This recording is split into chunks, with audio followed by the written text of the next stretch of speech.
Welcome, everybody. Can everyone hear me okay?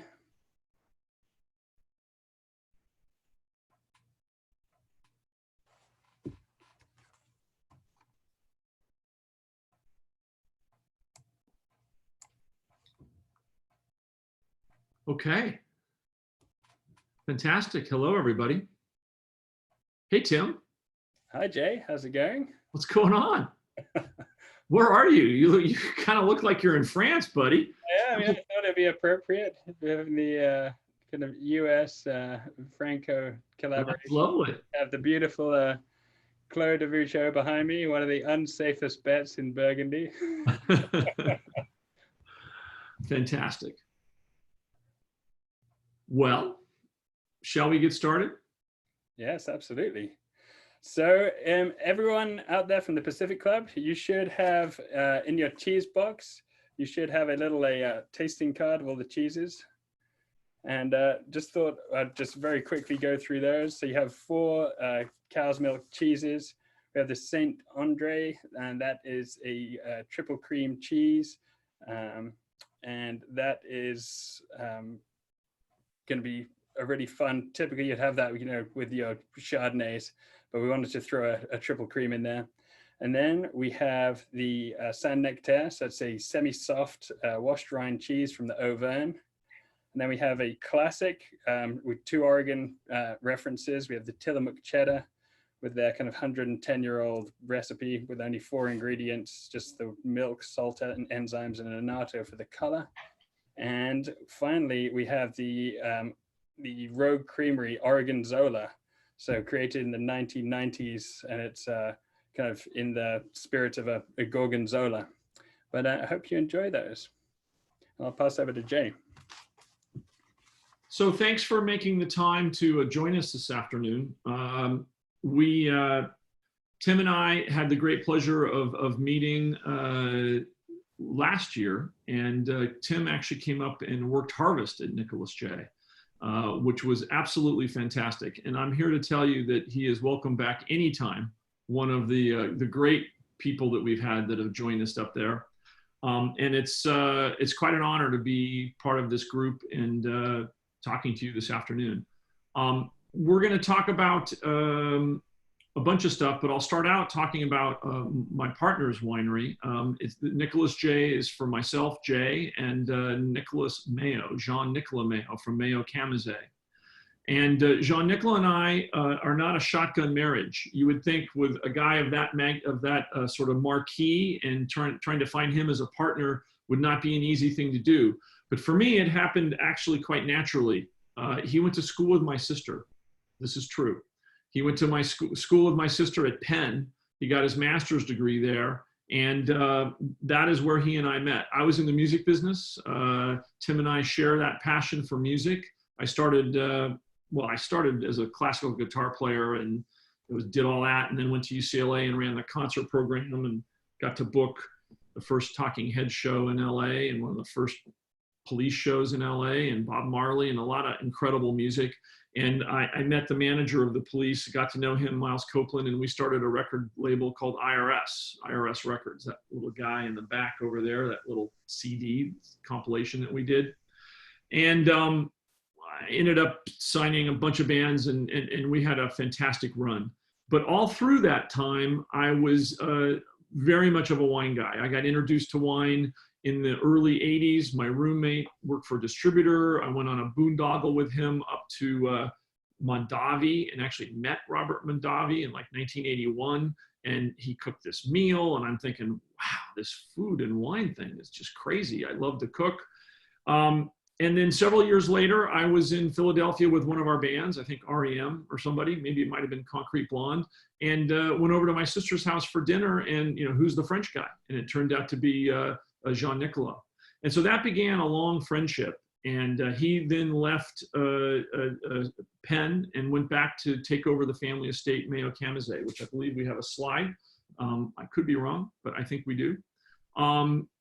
Showing the holdings that the Mayo Camazet family have in Burgundy. And I'm sure knowing the group assembled here, you probably have a lot of these wines in your cellar, but Nicolas-Jay is certainly one of the esteemed domains in Burgundy. His Richebourg and of course the Cros Parentu from Von Romanet are two of the most sought after wines that you could have. They, as I joke with him, none of my friends can either find them or afford them when they find them. But they are incredible wines to drink if you're lucky enough to come across some of them.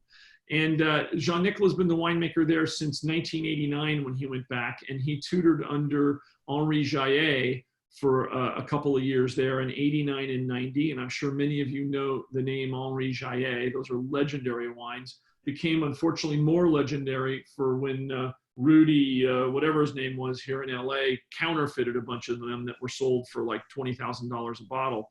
But he learned under Jaillet, who had been making the Mayo wines up until Jean-Nicolas taking over. And that photo there on the right is Jean-Nicolas' father, and the one to the left is Etienne Camazet. And Etienne was his father's uncle.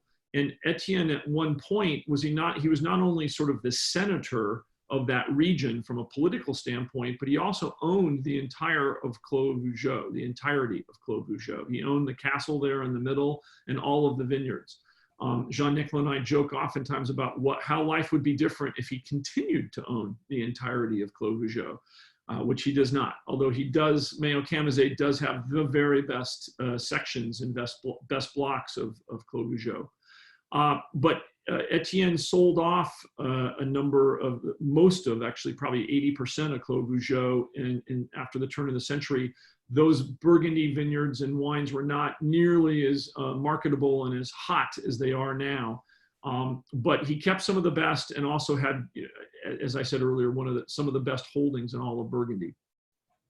So Jean-Nicolas has been, as I said, making the wines there since 1989. And it was in 2014 that we actually launched Nicolas-Jay. I approached him in 2011. And I think before we start any further on Nicolas-Jay, I want to make sure you guys have your wines open, because you don't want to hear about anything about wine and not be drinking.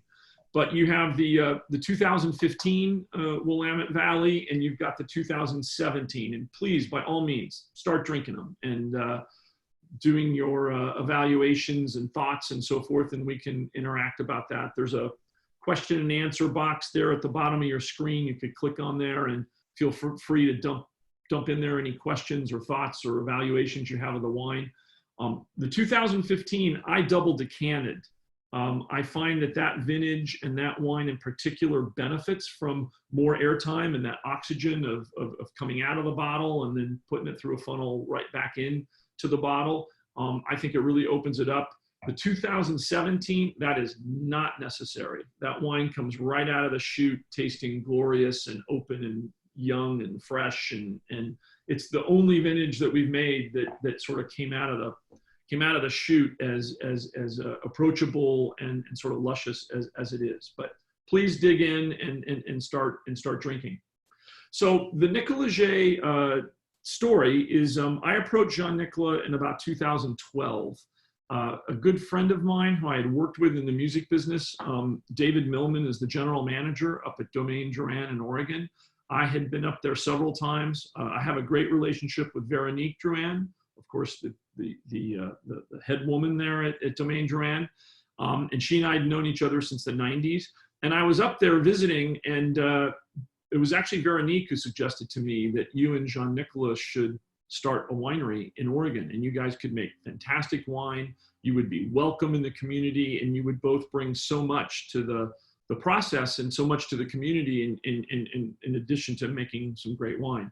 And I thought that was a great idea. The economics of launching a winery in Oregon are much more favorable. Not that there's much favorable about the economics in the wine business, but comparable to launching a winery in California, it's apples and oranges.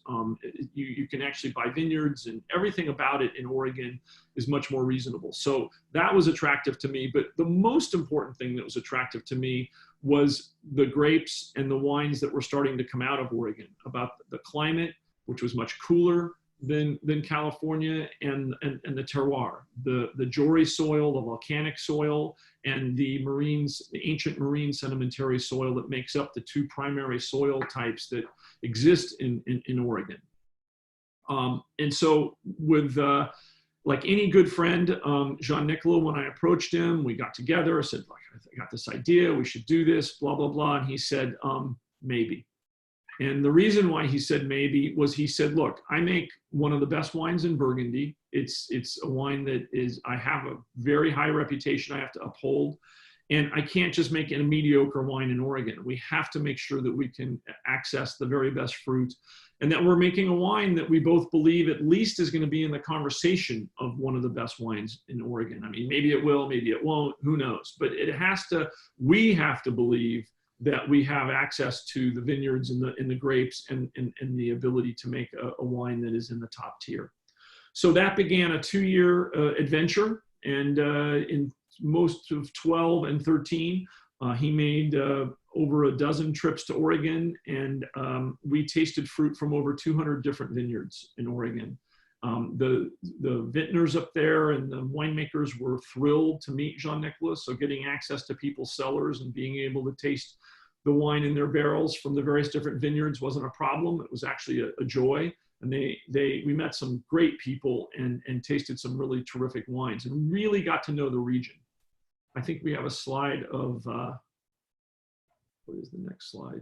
I'm not in charge of this, but Kevin, let's go to the next one talking about the vineyards.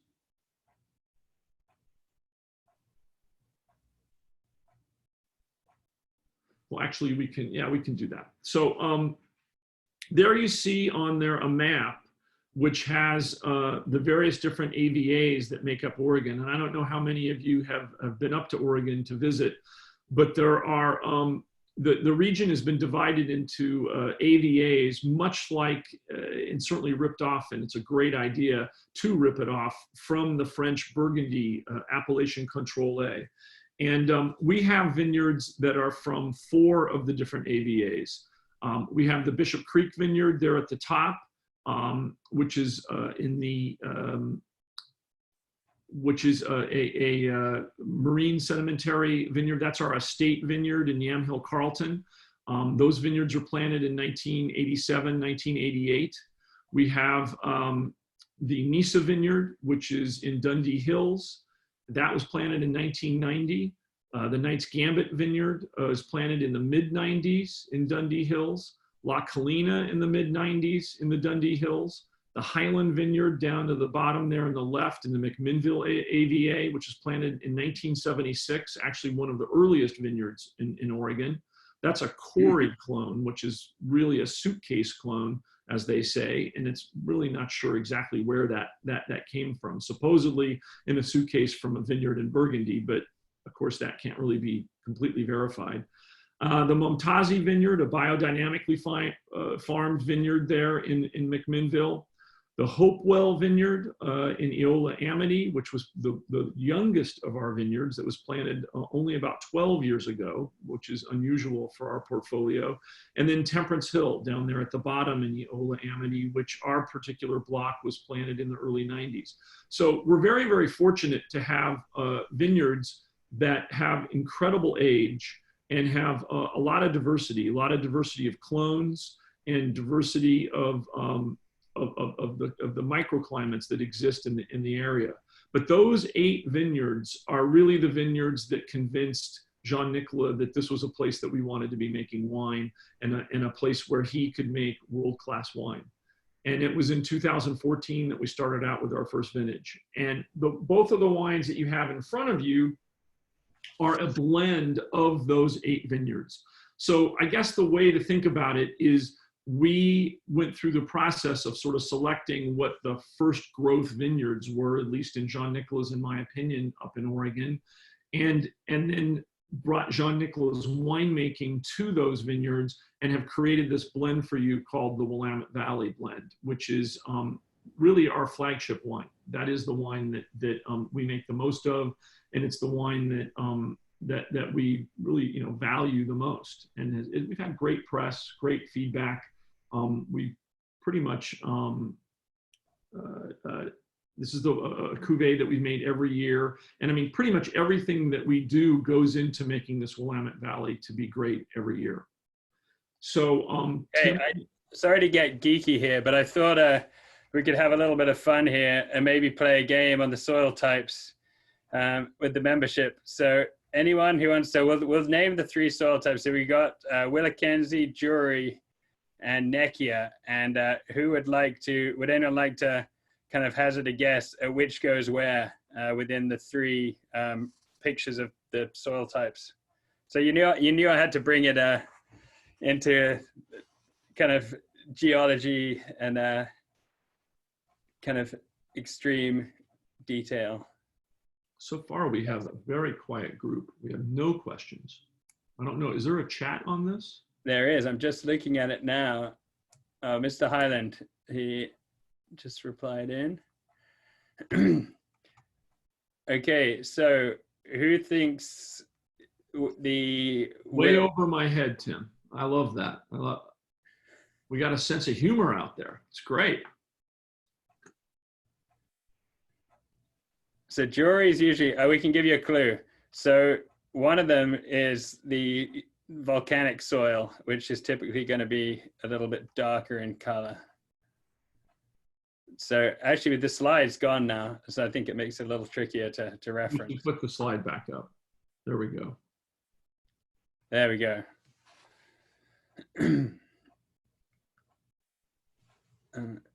Let's see, has anyone...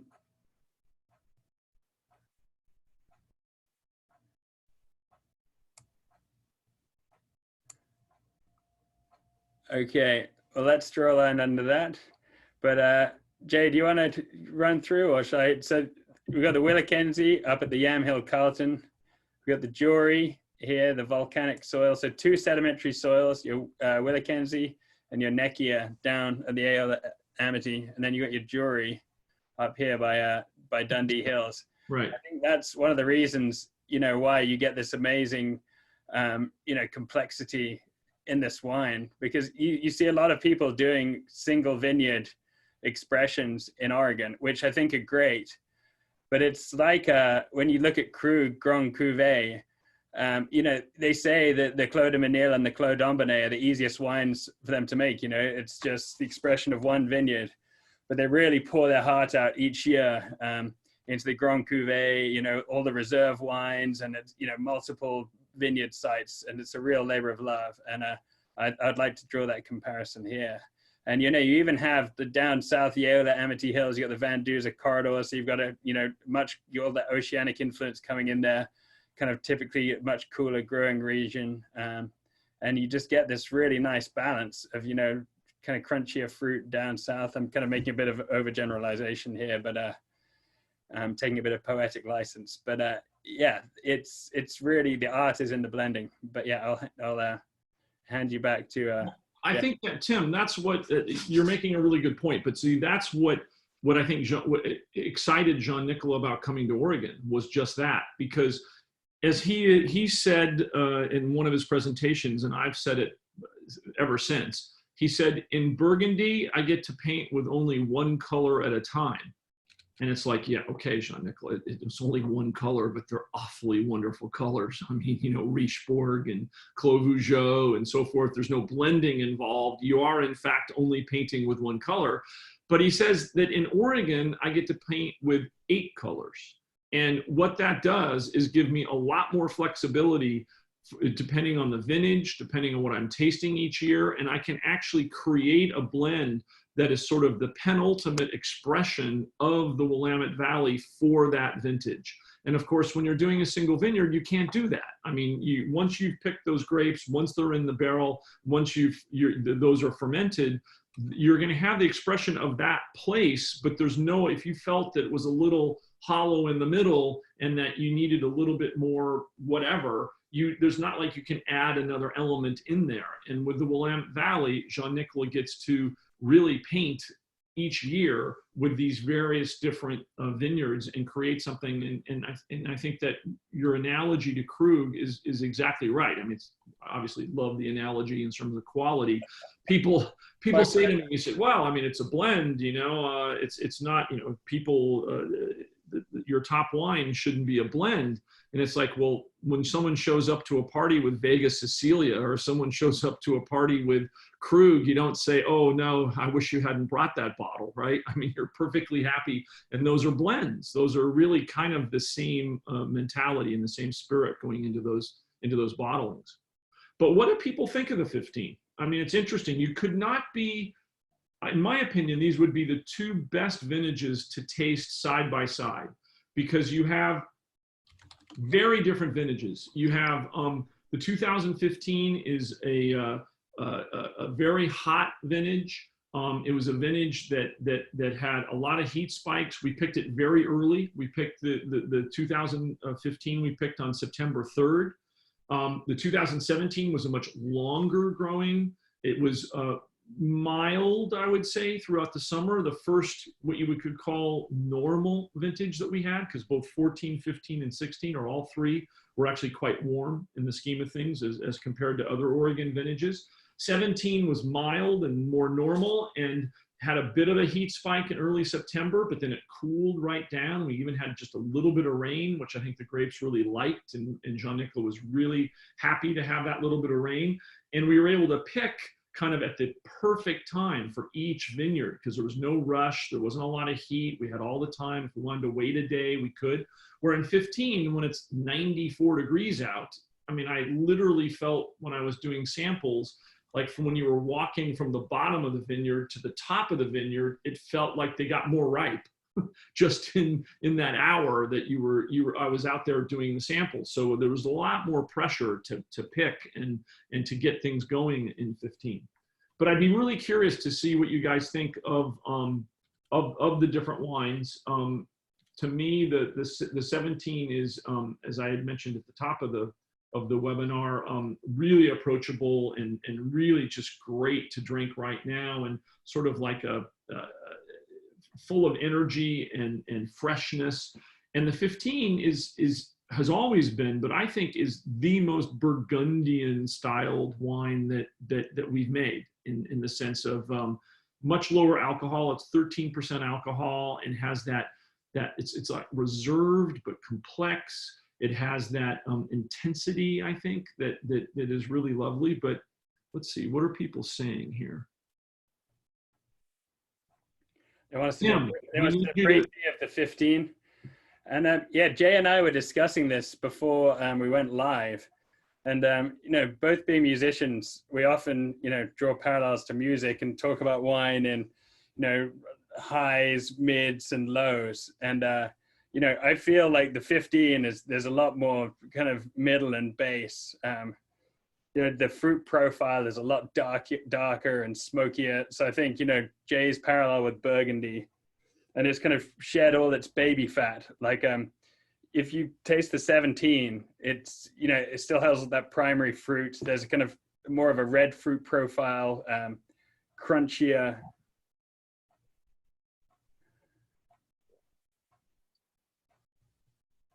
The 17 has backbone, though. I mean, the 17 is not going anywhere. It's not like we need to drink this right away, or else it'll, you know, lose something. I think it will continue to evolve. But the 15 has gone through quite an interesting evolution. I mean, there was a time when this thing was much tighter. I mean, when we first released it, I would always, you know, double decant it before pouring. And even so, it was pretty tight, but it really opens up. And I think as you guys drink this wine, I would urge you to you know, sort of go slow and try to spread it out, because 2 hours from now, this wine will have evolved quite a bit. And I think it'll be very different, much more open. I think that feminine, that sort of aroma that you get will be a little bit more pronounced. It'll be good to have it spread out. In fact, our wines, I'm sure we've all had this experience. You have some bottles that you drink and you have, you know, like a third of the bottle left at the end of the dinner. And it's like, okay, it's Tuesday night, I'm not going to drink all this. So you leave it. And then the next day you come back to it and it's like flabby and just gone, right? It's like, okay, well, that was a waste of a third of a bottle. And then there's other bottles where you get there the next day and you open up and you think, wow, this is like better than it was last night. And you're thinking, Jesus, I should have just opened it and left it open for a day. Our wines tend to be the latter. I mean, they will definitely hang in there with you. And obviously, I think this speaks to Jean-Nicolas' winemaking methods. Which, Tim, do you want to talk, since you actually saw the winemaking method, do you want to talk about some of the winemaking, or? I'll talk a little. Just, it's interesting that Jay pulled up those slides at the start of Nicolas-Jay, because, tasting the wines for the first time, I did get, this slight kind of green herbal like tone. And I was wondering if there's any whole cluster, and there is not. So he follows, that Nicolas-Jay model of de-stemming. So it's, that is all in the picking. If you look at the stats, I think that it's picked at around 22 bricks. And, a lot of people like in Washington and Napa are picking it, 24 plus 25. And at 25, you're really in jammy fruit territory. So a lot of the art of making balanced wines, your Coruscants and your Mathiasens, is just working really hard, testing your sugars and, making sure you don't miss the boat. And there's, Raj Par, he's someone, who's famous for his, he has projects in both, Oregon and down in Santa Rita Hills. He always says, if the fruit tastes good, you miss the boat. So his thought process being, the fruit should still be on a knife edge in the vineyard. And it's so easy. Sometimes, one day can be the whole difference between, making a perfectly balanced wine and then just, slightly missing the sweet spot. So a lot of it is just hard work and paying attention. And I also found, and another thing I wanted to just talk about was, there's a beautiful, in great Pinot Noir, I think you sometimes find the slight spicy character, like a very gentle, like Chinese 5-spice. And I find that here, with, along with a little smokiness.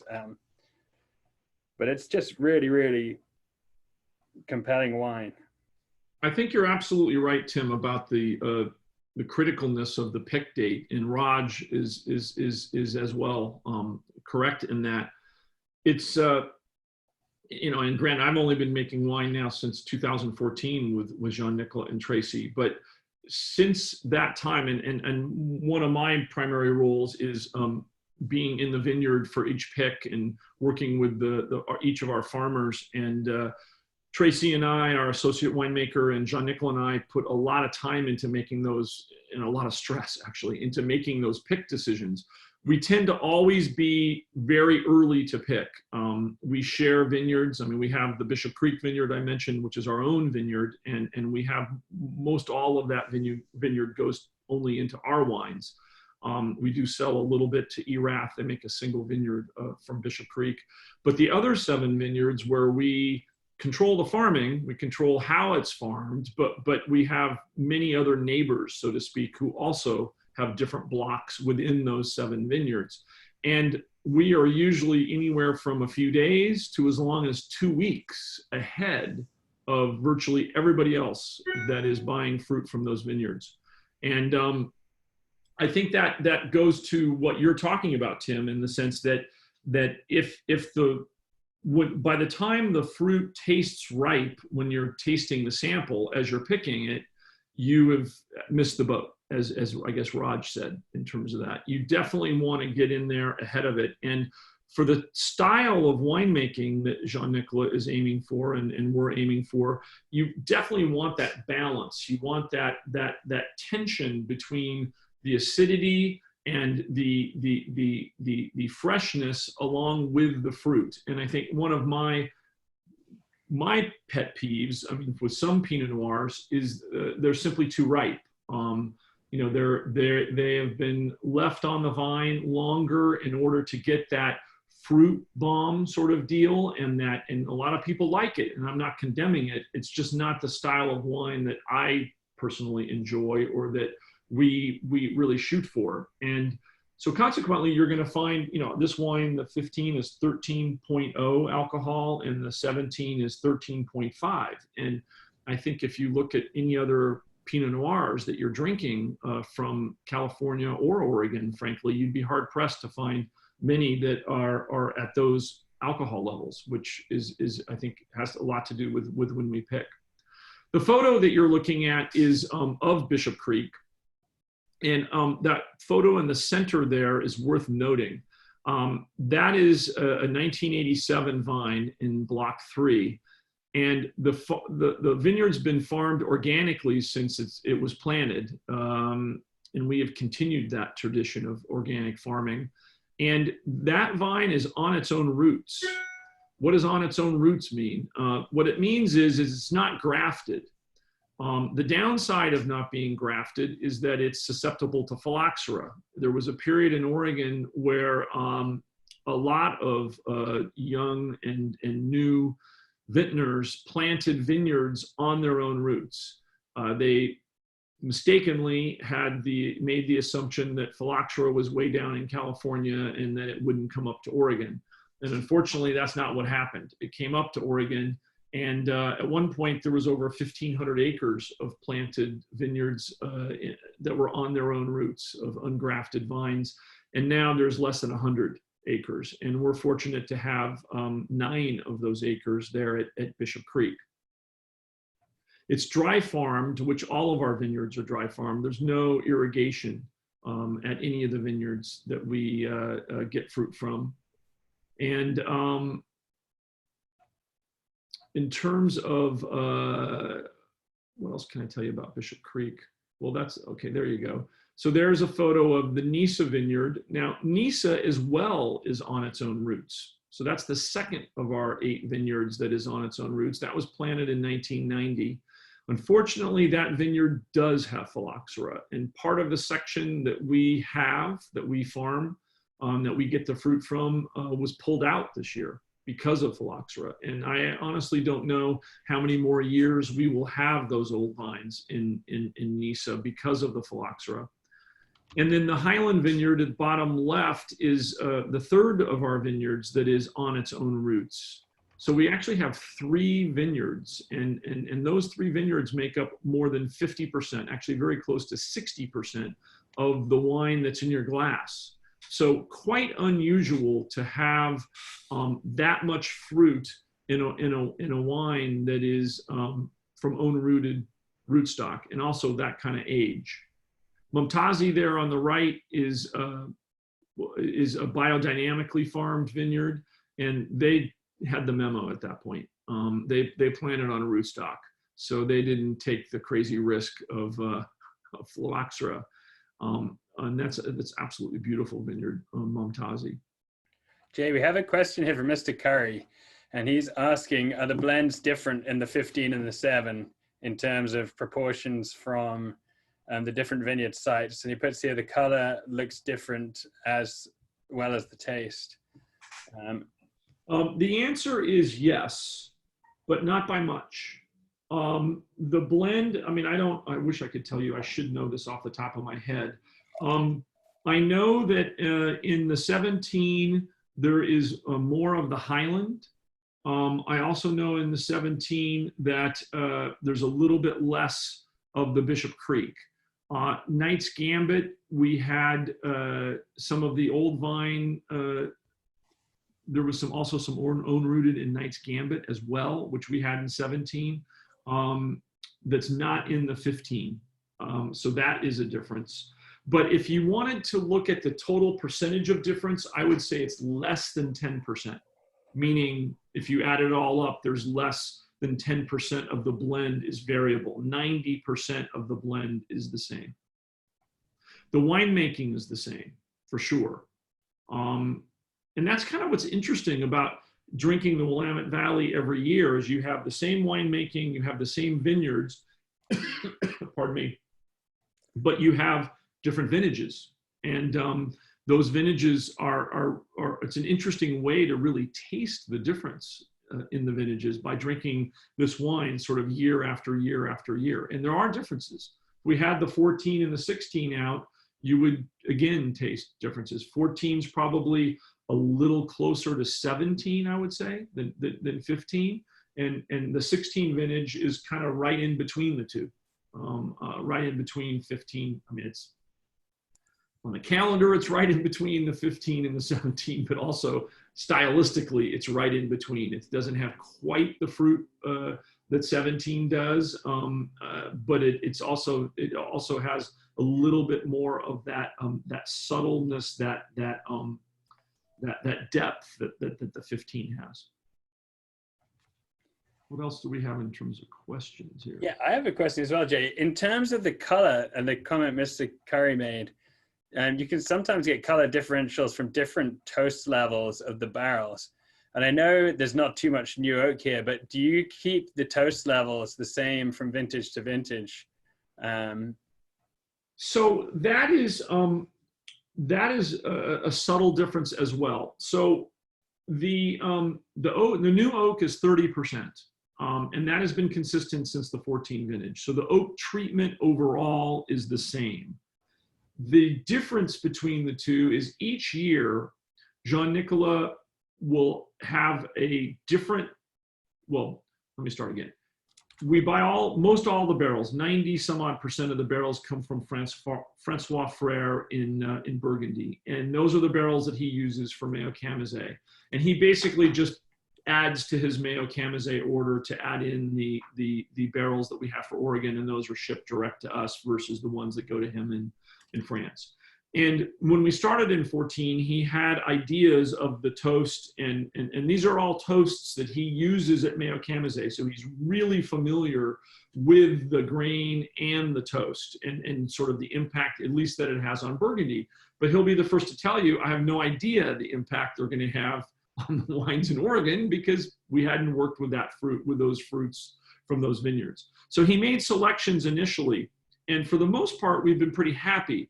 But each vintage, he'll add another barrel, either grain differential or a toast differential, and we'll have maybe 6 barrels of Nisa that are in the toast that we've always had, and then 1 barrel or 2 barrels that are with different toasts and different grains.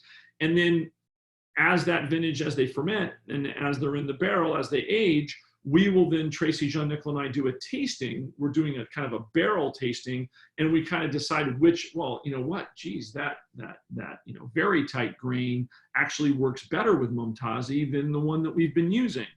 For instance, I'm just using that as an example. So then next year, we'll then have more of that very tight. We might go to 80% of the barrels for Momtazi or that very tight grain and make an adjustment, if you will. For the most part, the variance between year and year is very small. I mean, if we have 40 new oak barrels across the whole thing, or maybe in a big year, 45, maybe there's a change out of 10%, 15%, something like that. So for the most part, it's the same, but if you look at what the oak treatment is in terms of the specific barrels for specific vineyards, and you fast forward 15 years, I bet there is some difference because we'll find exactly the right pairing in terms of grain and toast for that specific site and the grapes that come from it. Perfect. And are the fermentation temperatures, are they the same from vintage to vintage? Do you have a formula in terms of the winemaking? Yes. For the most part, I'm not the most qualified to answer that, but we certainly use the same cold maceration to start out with. The process in terms of pump overs, which is sort of unusual. A lot of people do punch downs. We do pump overs, gentle pump overs, all throughout the fermentation, usually twice a day. And then he raises up, always wants the temperatures to go up towards the end. And in terms of some specific changes, depending on where the wines are at, I believe there is some alteration. I mean, he may want to get a little warmer in a certain vintage, versus others. There have been some alteration, but the ability to make those distinctions and make those calls is way beyond my pay grade. My involvement in this is specifically doing what I'm told. When it comes to just making sure I don't screw it up. Tracy and Jean-Nicolas are the ones who are responsible for making those decisions. Primarily Jean-Nicolas, but certainly Tracy as well. And my role is to do, like I say, do what I'm told. I've got to, sorry to always bring the conversation to, you know, getting overly technical, but I noticed on the corks, 2 different closures. So did you move to DM in 17 or was that 15 when you made the change? Because I noticed 15 is closed under natural cork, and then I noticed the DM on the 17. Very well spotted. Yes, we made the decision to go to the DM cork in 17. I should say Jean-Nicolas made the decision. I mean, we didn't, Tracy and I were on board with it. And I feel good about it, but ultimately this was Jean-Nicolas' decision. He had been working with Diam at Mayo Camazé with the white wines. And of course, I'm sure many of you have had that horrible experience with white Burgundies with Primox and oxidation and so forth, and a lot of cork bottles. And pretty much all the white Burgundy at this point is using the Diam. It's been about 15 years, I think, or when we bottled these, or when we purchased these corks, they had 15 years of data. And Jean-Nicolas was very happy with what was happening in terms of how they age. And there is virtually no cork bottles. I mean, it's almost absolute guarantee of not having a cork bottle. And I think in the end, what made it happen is Jean-Nicolas just felt, why would we run the risk? Why would we have people invest in our wines, buy our wines, cellar those wines, and then have that horrible experience of opening up a bottle that's corked? And if you don't have to have that experience, if the technology is available, it is 100% cork. There's nothing else in here. There is a binder that some lab in France, they spent, and the government was involved in it, and all sorts of folks that they created. And it's still cork. And so consequently, I think Jean-Nicolas felt very comfortable with that. And you'll see that in many, many wineries these days that are making that call, especially with all the issues that are happening in sourcing cork. Yeah, I was about to say that even Jean-Marc Rouleau, he's moved to the DM. And, you know, if you feel it, I don't know if anyone has the cork near them, like the density of this cork is amazing. And also just the way it springs back, it guarantees just this amazing seal. And, you know, if Jean-Marc Rouleau, who's, you know, his Merceau's command, you know, $600 to $800 a bottle, and he has exactly the same end up, you know, depending on the vintage, of that same mindset that he doesn't want, you know, disappointment at the table. Of people, you know, the bottle arrives and, you know, they get that horrible experience of, you know, oxidized bottle where the cork's failed, or even worse, you know, some cork taint and TCA, just, you know, meaning that they have to, you know, replace the bottle. Yeah, we've all had it. We've all had it. It's such a bummer. I'm sure everybody that's watching this can tell their stories about that bottle at DRC or that bottle of Costerie, or, you know, who knows. Although Costerie, I've had very, very few. Ravenot and Costerie are pretty good. Very few. A Rouleau, I had more. Lafon, lots of cork bottles. Dominique Lafon went to the Diam several years ago. He might have gone as long as, might have been 2012 that he went to the Diam cork. So you're going to just see more and more and more of it. Yeah, no, I agree. And if you see this, a lot of people, you know, when they see it and it looks like a composite, you know, it's not the sign now of, you know, a lesser wine. This is a winery really caring that you get a bottle that is in, you know, tip-top shape and is going to perform at its absolute maximum expression. So I see some lovely comments. Thank you guys for some great tasting notes here. And it's nice also to hear a couple of you have mentioned that this is the first time you've tasted our wines, and I'm getting lots of nice emojis about that, which is very kind. Thank you very much. Appreciate it. If anybody else has any questions about the wines, by all means, please shoot them out. I did want to mention, in addition to the Willamette Valley Pinot Noir, we make now 2 Chardonnays, which we just came out with with the 2018 vintage, or a little bit of 2017. We make a Bishop Creek Chardonnay, which is from the same vineyard, the vineyard you saw the photos of. There was a couple of acres of Pinot Gris planted there in 1998, and we actually grafted those. We cut them and then grafted on Chardonnay, and did that at the beginning of 2015. And we made a little bit of wine of Chardonnay in 17 and had a full crop in 2018. And so those wines we're just releasing now. And then we make a small cuvee that's called Own Rooted.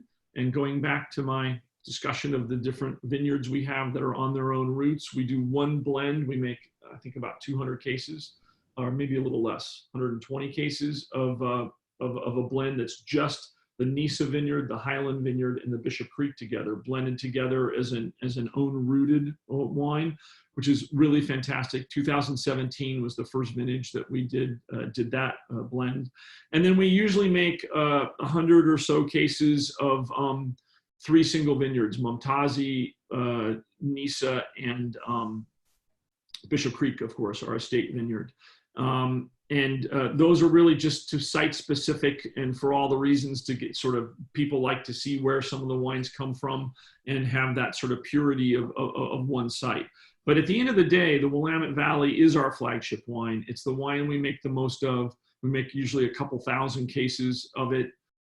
We export about a third of that wine, or a little less. Jean-Nicolas' reputation precedes him, and so we export to Japan, Hong Kong, China, Taiwan, Canada, the UK. We actually sell a lot of wine, and most of Europe. The most shocking for me was France, and I've spent a lot of time in France, both in the music business and with wine, visiting people for, hobby wise, and now with Jean-Nicolas. And I tell you, when we first were building our business plan and putting this together, I had 0 in for France, a big fat 0. And Jean-Nicolas said, I don't know, I think we might sell some wine in France. And I said, no, why is anybody from France going to buy wine from Oregon? But sure enough, we sold like 250 cases of wine in France last year. We're in about half a dozen Michelin-starred restaurants in Paris, which shocked the heck out of me. So that's been one of the big surprises for me, is the fact that the French are interested. And obviously, this is all about Jean-Nicolas. And at the end of the day, as Jean-Nicolas said, it's great that they bought the wine the first year in Japan. It's great that they bought it in Hong Kong, but they wouldn't have bought it the next year if they didn't like it. The only reason maybe they bought it the first time was because Jean-Nicolas made it, but that's not why they bought it the second time and the third time, and now each vintage as we've gone through it. So that's a little bit more about what we're doing. We do make a little bit of a rosé, which Jean-Nicolas completely denies that we even make it, but Tracy and I do that every year. He's not a big believer in rosé as a wine. He thinks it's like Coca-Cola, it's like a beverage. But Tracy and I love making it. We make usually, 50, 70 cases and sell that at the winery. But that's kind of we don't really have plans for, you won't see anything else beyond Chardonnay and Pinot Noir for what we make. Fantastic. And Jay, so when is the winery going to open? Yes. So we do have a photo of you for that photo of you. We bought a 52-acre parcel about a year ago in the Dundee Hills. That's the area that's the volcanic soil, the Jory soil. And even when you have a winemaker the caliber of Jean-Nicolas Mayo and his Mayo Camazet reputation, neither of us were headstrong enough to think that this was absolutely going to work. And so we waited. We made our wine. In fact, the wines you're drinking were not made in our own winery. We did all the work. We rented space in a winery called Adelsheim for the first 3 years, 14, 15, 16. And then we found a sort of bigger space and a space that gave us a little bit more control and a little bit more flexibility at Sokol Blasser, where we made the 18, the 17, the 18, and the 19. But for the 2020, we're going to be making wine in that space that you can see right there. Those photos were taken about 3 weeks ago, I guess. But that will be our new production facility. It's a place called Dudley Ranch that's going to be renamed the Nicolas-Jay Estate. And we pulled the trigger about a year ago. Didn't really anticipate a pandemic coming when we pulled the trigger. But we pulled the trigger about a year ago to buy the property. It has fantastic site for planting grapes, which we plan to do at the end of next year. But in the short run, it had that existing barn that you see there that we are in the process of renovating. And this is where we will make our wine. And this is where we will host all of you when you come up to visit us there in the Dundee Hills. Really great location, easy to find. And it's still going to be very homey. I mean, it's not it's not going to be a Napa-like experience by any stretch, but it's a fantastic site, and really looking forward to the grapes we're going to be able to grow there. We will plant both Chardonnay and Pinot Noir.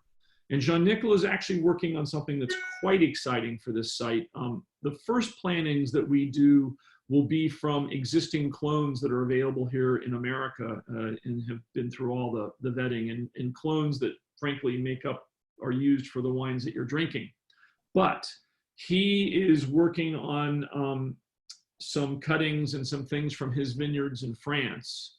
And it's going to be a long process. It'll probably be 4 years before we're able to go through him nurturing these cuttings from his various vineyards in France, and then going through all the agricultural tests and the quarantines and all the rest of that stuff. But eventually, I would guess probably, 2025, which seems an awful long time from now, we'll be able to plant some of the vineyards there at our new estate with cuttings and vines from his Mayo Camazé holdings, which will be very unique and very exciting for us to have grapes from that site. Perfect. So Jay, just before we go into the 2017, so the gentleman that hired me, René Chazot, who's the wine director that preceded me, who's at the club for nearly 30 years. And it was on the 20th, it was the anniversary of his passing. And he actually passed on 2017. So before we go into tasting that wine, I'd like to offer a toast to René. Like a lot of the people on who are attending this evening were great friends of René. And yeah, I'd just like to take a moment to raise a glass and cheers, Sure. René. I hope he approves of our endeavors here, keeping the wine program going with this rather unfortunate situation. But cheers, René.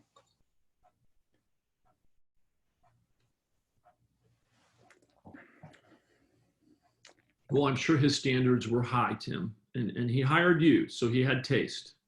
Well, thank you. Yeah, it's he's sorely missed, and this is actually, I'm in his office right now, so I can really, I feel his presence, and I hope he's smiling down on us, and tasting this beautiful wine. That's nice. Really nice. Grown. This is certainly a time with all that's going on where that stuff matters. Those connections with people, and if we've ever been reminded of how precious life is, and family and our health, it's certainly right now. It is indeed. But yeah, so what's everyone's thoughts on the 15? I know we kind of touched on it briefly, but going back to the musical analogy, does everyone find this a lot brighter and higher toned? Kind of much more in that kind of crunchy pomegranate end of the spectrum, kind of that snappy, bright red fruit. It's very smooth for such a young wine, but the finish has that sharpness, the acidity in the wine. It kind of comes to a halt there as it goes through your mouth, and then the acidity kind of wears off a little bit, that sharpness and the tannins, and you actually get quite a long finish. I don't think it's yet as complex as the finish in the 15, but I think it could be. I mean, I think give this wine a year or two, and I think that it could take on those characteristics. But it's yeah, it's certainly younger.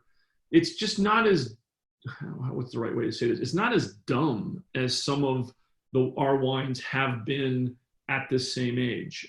It's just more open, I suppose, is a more politically correct way to say it. The 17 is much more approachable. I mean, you don't feel like you're robbing the cradle by drinking that wine. It's like very enjoyable, and so why not? You know, I'm drinking it. I don't feel like I'm drinking something that hasn't really achieved its potential. It's just a different kind of potential that it'll have. It'll be a different experience 5 years from now, but this experience is great.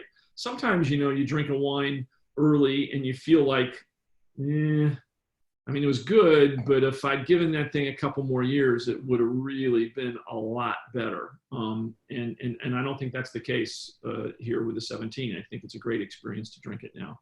Yeah, and I think those gentle pump overs versus the pigage, you know, punching down the cap, sure, really helps, you know, this to be approachable at a much younger age. And, you know, like you're saying, I still find, you know, some of that spicy, like the gentle Chinese 5-spice character in there. Like, it's still very complex and a little kind of smoky character. I mean, these wines are great. I mean, obviously with things like salmon and duck, the sort of obvious choices, but I mean, you know, with a great pasta. Actually, I had one of our wines recently when we used to go to restaurants at a place with an eggplant dish, and it was sort of almost had a smokiness to it. It was an all vegetarian dish, and the wine went fantastically with it. I mean, I can imagine that being a slam dunk. Yeah. Yeah, that really was something else. Especially that 15, which has the really accentuated, dark, smoky character. Yeah. Well, I mean, the good news is we're drinking lots of wine during this period. I mean, at least I am. I would imagine everybody that's on this call, maybe not 7 days a week, but 6, you know, certainly. And there's definitely the ability to do that. And I'm really looking forward to being able to go back out to a restaurant and have dinner with my friends and our friends and do all that. But there is something great about cooking every night and going to the cellar and saying, oh, okay, I mean, what about this? And what about that? And I'm sure all of you are enjoying doing that. My guess is that this crowd has some nice bottles in the cellar. Jay, I have a question fielded in here. So are any of these wines vegan, is the question. So I guess that comes down to the fining, whether you're using... Yeah, I think they are all, I was just thinking through that. I think they're all vegan. I mean, these wines we don't market them as natural wines, but they are natural. We don't add sulfur before we bottle. And the sulfites in these wines are lower than most any you're going to find. And Jean-Nicolas, they're unfined, they're unfiltered. Jean-Nicolas believes if you know how to make wine and you make a wine that is stable, that is balanced, that's well made, you do not need to preserve it with sulfur.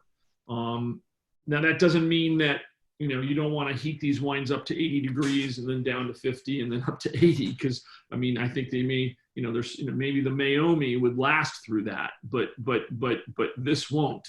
But they are for normal care. These are wines that are stable, but I do believe they're vegan, but I've never been asked that question. I don't know why they wouldn't be. I don't know what we would put in them that.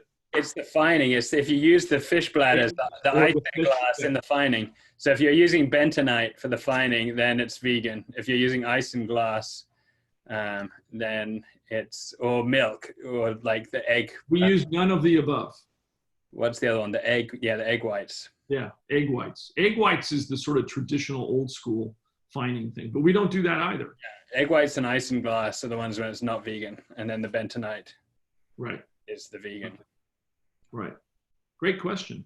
Now I know. I had to think about it. Fantastic. Yeah, I know it's funny you're saying that about everyone drinking more. I saw a funny meme the other day of it says you know, during the C-19 crisis, what is your drunk name? And then the answer is oh, it's your first name followed by your surname. Which is, yeah, touche. But it's definitely, I think it helps kind of take everyone's mind off the situation. And Yeah, absolutely. As does music, yes, which we share.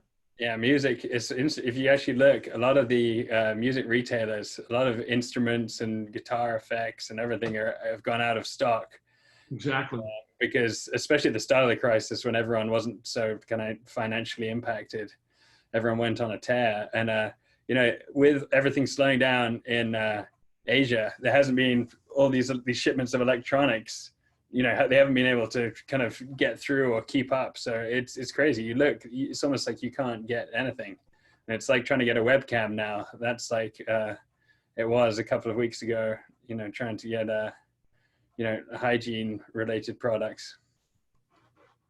Yeah, and the usage of music in terms of, you know, Spotify and Apple Music, and so all those numbers are way up. People are creating playlists and circulating them and so forth. Which incidentally, there is a playlist that I made that's on our website if you guys want to check that out. And I'm just about to do a new one, the home lockdown playlist, which I will circulate, and certainly Tim can send out to all you guys if you guys are on Spotify or Apple Music. But a little thing through my musical background. Fantastic. Wow. Well, we're already over an hour. Well, this has been great. I'm just seeing, do we have any other questions that we've missed? Let's see. We have Mrs. Fergal's music and wine best pairing. Well, okay, yeah. Music and wine best pairing. Well, I think that's an interesting question. It depends on what you're doing. I mean, where you're having the wine and what's going on would be my thing. But I will send you the link to this playlist. I would say this playlist would be for me is what I've tried to create for cooking and drinking wine while you're cooking and then sitting down and eating dinner. This is the playlist. This is the home lockdown playlist, and it has everything on it from Pink Martini to Sublime to older jazz, South African sort of instrumental group. It's quite varied, and some of the groups you will have heard of, and some of the groups you will not have heard of. At least some of you might, but I doubt. Anyways, you'll have to take a listen. But music is definitely makes it all better. Music and wine. I'm very fortunate, right? I mean, the luckiest guy in the world. I was a musician. I managed to somehow make music my vocation in addition to my avocation. And now I'm trying to do the double whammy of somehow making wine be my vocation in addition to my avocation. But we're not quite there yet. We're close on Nicolas-Jay becoming vocation. You have to actually make money for it to be a vocation, I think, technically. But we're close. We're investing, but we're getting there. We can definitely feel the passion. We're loving what we're doing. We're enjoying it. Makes it a lot easier, right? When it's authentic, when you really care and you really love the wines. I mean, when people ask us, what kind of wine are you trying to make? And I always say, wines we want to drink. I mean, if you honestly, or if it's a wine, like I could drink these wines every night. I mean, we're making wines we want to drink. And if you can honestly say that, people pick up on it. People pick up on that journey versus making a product or whatever. Yeah, but anyways, I digress. Yeah, you could draw another parallel there. I think, you know, in terms of industrial wine and wine with sold, and then, you know, manufactured pop music. I think, you know, that's when versus music that, you know, just touches you on a personal level. I think, you know, there's a great parallel there is, you know, the greatest music and the greatest wines. There's no sense of it being, you know, artificial or manufactured. it just speaks of the soul. And I think that's another connection that There's no doubt. It comes from here. I mean, I never signed a band. I was lucky because it was our company, and then at MCA, I was running it. I was able to only sign bands that I loved and that I really thought were terrific. And again, when you would go out, I mean, REM was a band that now everybody says, "Oh wow, you signed REM. They're so big, they're so great."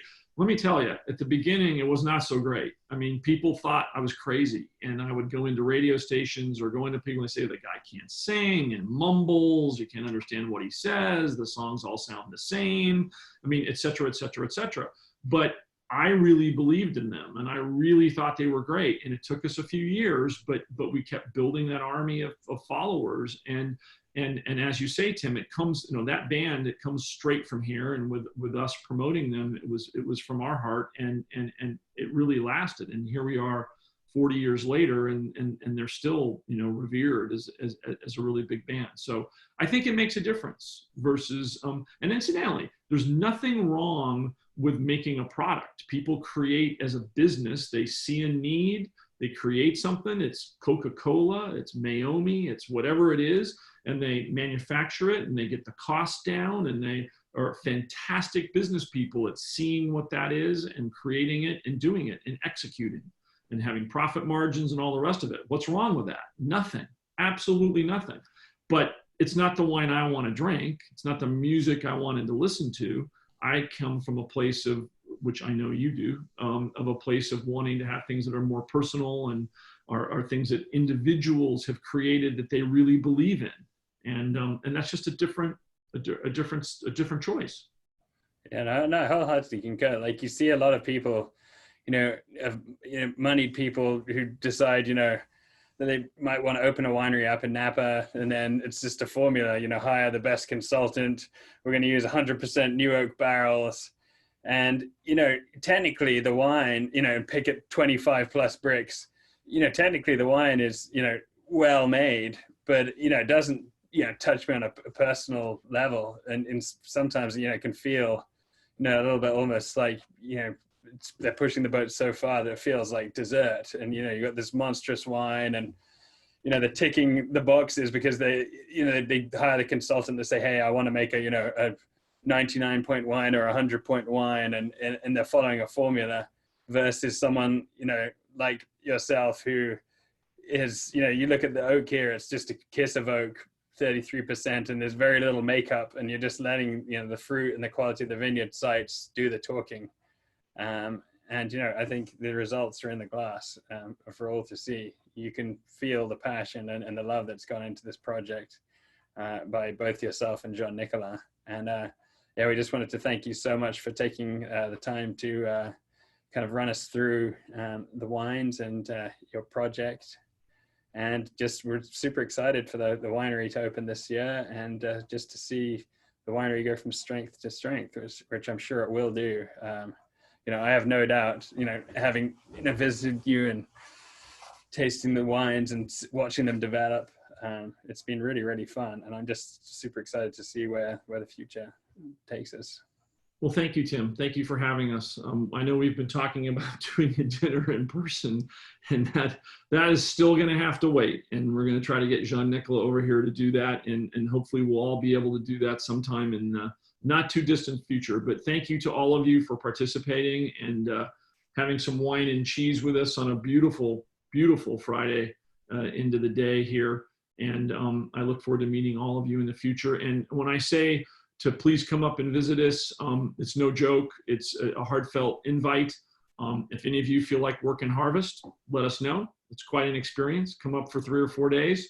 Tim, I'll make sure Tim has all the information on how to reach us, and I look forward to meeting you guys at some point soon. So thank you so much. Fantastic. Thank you so much, Jay. We really, really appreciate it. Take care. Have a good weekend, everybody. Cheerio.